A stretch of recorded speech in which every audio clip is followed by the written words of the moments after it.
Hello everyone. Let us go ahead and continue with the last topic of our long chapter, that is storage devices.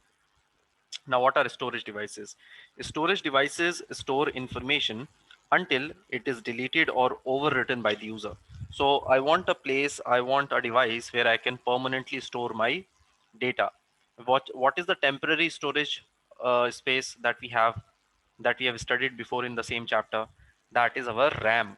So that is for temporary storage. We can't store our data for a long period of time there. However, if I want to store something permanently for a long period of time, maybe for years, I will use a storage device. So the commonly used storage devices are: number one, the hard disk. We have all heard about a hard disk, right? So let's read about it. So a hard disk is a magnetic storage device.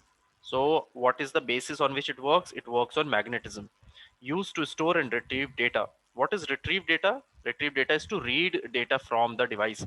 If I've saved a picture on my hard drive, and if I want to read it back, I want to see it back, I'm reading the data. It is generally embedded within the disk itself or housed in a separate box. All right, so usually it is generally embedded within the disk itself, or housed in a separate box external to the computer. So most of the time we have the hard disk inside the CPU, or sometimes we can also have an external hard drive. Okay, made up of a collection of disks known as platters. So inside this hard disk, we have a collection of disks, just like you can imagine it as a three or four CDs kept on top of one another.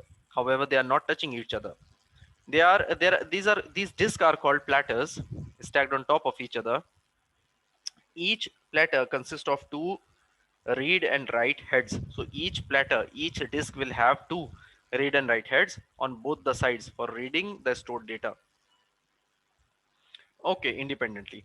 Each platter has the same number of tracks to store data. So each disk will have the same number of tracks. So how this data is stored on a disk, on a hard disk, in the form of tracks. A track location that cuts across all platters is called a cylinder. So what is a cylinder? A track location that cuts across all platters is called a cylinder. So you will have to imagine, they are giving you concepts that you will have to imagine a lot. Let me tell you what a platter will look like.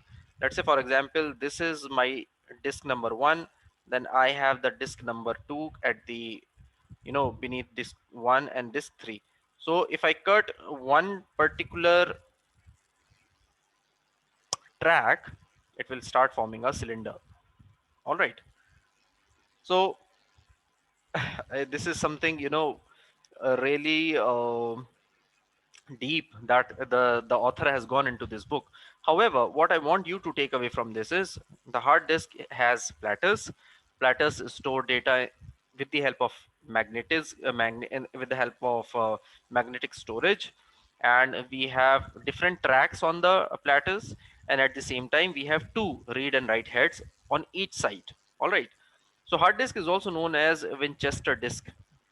The name comes from the early type of drive developed by IBM in 1973. So IBM was a company that developed one of the hard disk in 1973, and it is also known as Winchester disk.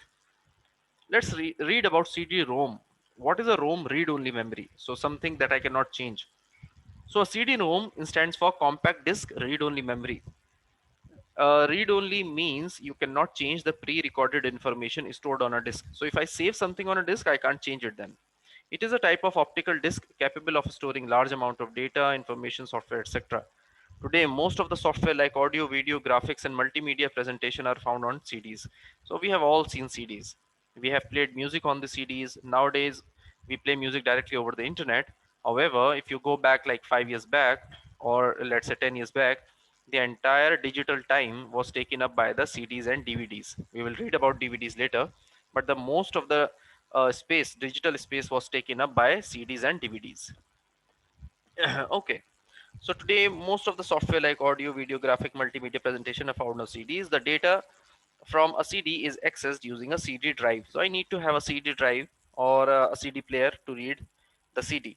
The storage capacity varies from 650 MB to 900 MB, the speed of a CD-ROM drive is called data transfer rate and is measured in kilobytes per second. So, two information are given here. One, what is how much data I can store on one CD from 650 MB to 900 MB megabytes, and what is the transfer rate? The transfer rate was also very slow in kilobytes per second. And there are two types of CDs, CDR and CDRW. What is the CDR? CDR is compact disc recordable. So it's only, you can only read from it. You can only record it on, or record on it only once. However, CDRW was compact disc rewritable. So if I've written some data on my CD, and if I want to erase that data and write something over it, I can do it in the CD rewritable. Let's go to the next page, probably the last page of this chapter, and read about a DVD. All right. So let me go to that page first. Allow me a moment, please. All right. I have it here. Perfect. Let's read it. So, what is a DVD? Digital versatile disc. Invented in 1995, DVD has become a very popular data storage device. Initially, it was called a digital video disc, which was later changed to digital versatile disc.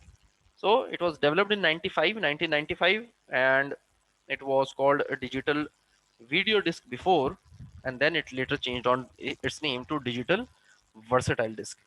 DVD can store high quality video, audio, and other kind of digital information. DVDs are available in single and double sided version.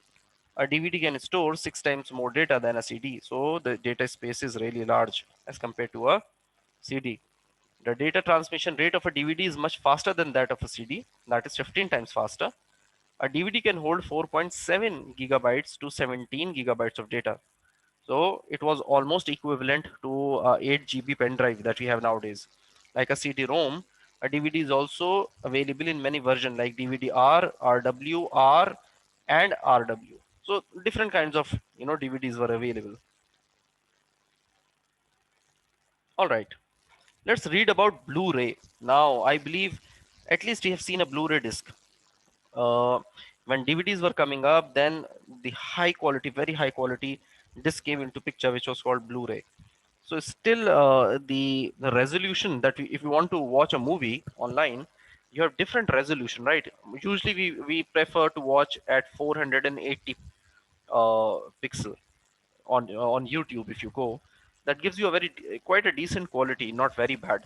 If you increase the quality to 720 pixel, then it becomes really good, and 1080 is really awesome. And you also have other resolutions further, but depending on the internet speed, we try to settle that speed, that quality. In the same way, Blu-ray disc were, when they were developed, they brought a really high precise quality into the videos. Let's read about them. Blu-ray disc is a new optical disc format that is rapidly replacing a DVD. A name Blu-ray disc is derived from the blue and violet laser, which is used to read and write this type of disc. All right. So we are using a particular type of a laser beam, which is blue and violet in color. This disc has the same dimension as a DVD and CD, but can hold up to 25 GB of data on a single layer. So this disc has the same dimension. So the size is same as CD or DVD. However, it can store 25 GB of data and 50 GB of data on a dual layer disk. So what's a dual layer disk? On both the sides of the DVD, that can save data. Blu-ray disc can store up to 6 times the data stored on a regular DVD. So really huge, capacity to store data. Last but not the least, let's read the really famous pen drive or the flash drive that we call. All right, nowadays everybody uses a pen drive or a flash drive. Nobody is using CDs, DVDs, or Blu-ray. Flash drive. It is a small and portable flash memory data storage device mainly used to transfer audio, video, and data files from a hard drive of one computer to another. So we have all transferred at least some amount of data from one computer to another. It is removable and rewritable. All right, so I can remove it, I can plug it in, remove it, and then rewrite my data. It is plugged into the computer's USB port.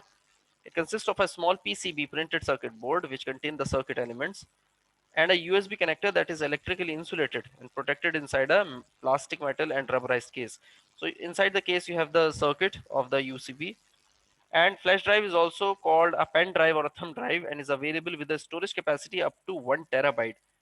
and further plan to have a capacity of 2 terabytes. So guys, a small disk, could you imagine what kind of engineering has gone into this?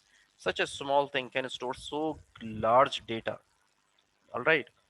So pen drives are really handy nowadays. One more storage device that could have been included in this book now, I believe this book is containing um, outdated information. It is not yet fully updated. The memory storage card, the storage cards that we have, the memory cards that we have in the phones, these are now really famous nowadays. Everybody knows about a memory card, 1 terabyte memory card. There are different companies, Toshiba, SanDisk, who are preparing. Samsung is making small memory cards that we put into our phones. And can you imagine the size of the memory card which is there? It is you know equivalent to the size of our thumb, and it can store huge amount of data. 256 GB, 100 and 25 or 26 GB, 28 GB, and even 1 terabyte, 1 TB of storage storage cards are there. So you can imagine the kind of technology which is going into the direction.